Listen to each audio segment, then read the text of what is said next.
3,89,673 కోట్లు. అందులో వాళ్ళ ప్రభుత్వం మాకు ఇచ్చిపోయిన అప్పులు, పాత అప్పు ఆనాడు 2013-14లో వాళ్ళు దిగిపోయే నాటికి ఉన్న అప్పులు 72,658 కోట్లు. ఇక్కడ ఒక్క మాట కీలకం, దయచేసి మీరు దయచేసి నేను మిమ్మల్ని కోరేది, ఇక్కడ దయచేసి మీ అందరిని కూడా ప్రార్థించేది, ఇక్కడ ఇంపార్టెంట్ పాయింట్ ఏంటంటే మాకు 2013-14లో ఇచ్చింది, వాళ్ళు ఇచ్చిపోయింది 72,658 కోట్లు. వాళ్ళు ఇచ్చిన శ్వేతపత్రం ప్రకారమే FRBM పరిమితి లోపల మేము రాష్ట్ర ప్రభుత్వం తెచ్చిన అప్పులు 3,89,000 చేసిన అప్పు FRBM పరిమితి లోపల ఎంత అంటే 389 మైనస్ 72,658 తీసుకుంటే 3,17,015 కోట్లు మాత్రమే. కానీ దాని ఎంత బుకాయింపు అంటే ఈ 3,17,000 కోట్లను 6,71,000 కోట్లు అని చెప్పి వాళ్ళు ఇలా చిత్రీకరించే ప్రయత్నం చేస్తూ ఉన్నారు. ఇది ఎందుకు డొల్లా అని నేను అంటున్నా అంటే ఇందులో ప్రభుత్వ గ్యారంటీ ఉన్నాయి 1,27,208 కోట్లు ఉన్నాయి.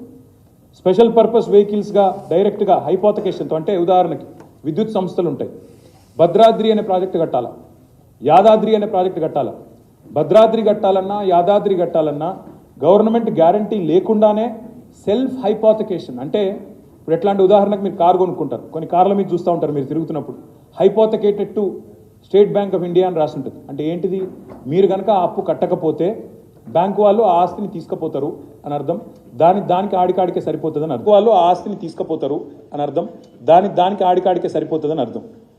ప్రభుత్వ గ్యారంటీ ఉన్నవి 1,27,000 కోట్లు అయితే, ప్రభుత్వ హామీ లేని రుణాలు 59,000 కోట్లు అయితే, స్పెషల్ పర్పస్ వెహికల్స్ 1,18,557 కోట్లు అయితే, ఈ మూడింటిని కూడా కలిపి ఈ 389కి కలిపి మొత్తం 6,71,000 కోట్లుగా చూపెట్టే ప్రయత్నం, ఒక దివాలాకోరు ప్రయత్నం ఈ ప్రభుత్వం చేస్తూ ఉంది. నేను రాష్ట్ర ప్రజలకు చెప్పేది ఏమంటే, మేము మొన్న డిసెంబర్ 3 నాడు దిగిపోయే నాటికి రాష్ట్రం మీద ఉన్న మేము తీసుకొచ్చిన నిధుల కూర్పు మొత్తం కలిపితే కేవలం 3,17,015 కోట్లు మాత్రమే. వాళ్ళు చెప్తున్నట్టు 6,71,000 కోట్లు కాదు. ఇది శుద్ధ తప్పు, శుద్ధ అబద్ధం, ఇది అవాస్తవం. దయచేసి ప్రజలు గ్రహించాలని చెప్పి కూడా నేను కోరుతా ఉన్నా. ఇది ఎందుకు ఇంపార్టెంట్ అంటే తమ సొంత పరపతితో కట్టుకునే అప్పు వివిధ సంస్థలు, అది విద్యుత్ సంస్థలు కావచ్చు, ఇంకో సంస్థ కావచ్చు, 3,05,179 కోట్లు సొంత పరపతితో కట్టుకునేది. ఇక్కడ ఇంకొక మాట కూడా నేను చెప్పాలి మీకు, ఈ ప్రభుత్వం ఎంత దివాలాకోరు ప్రభుత్వం అని చెప్పడానికి నేను చెప్తా ఉన్నా.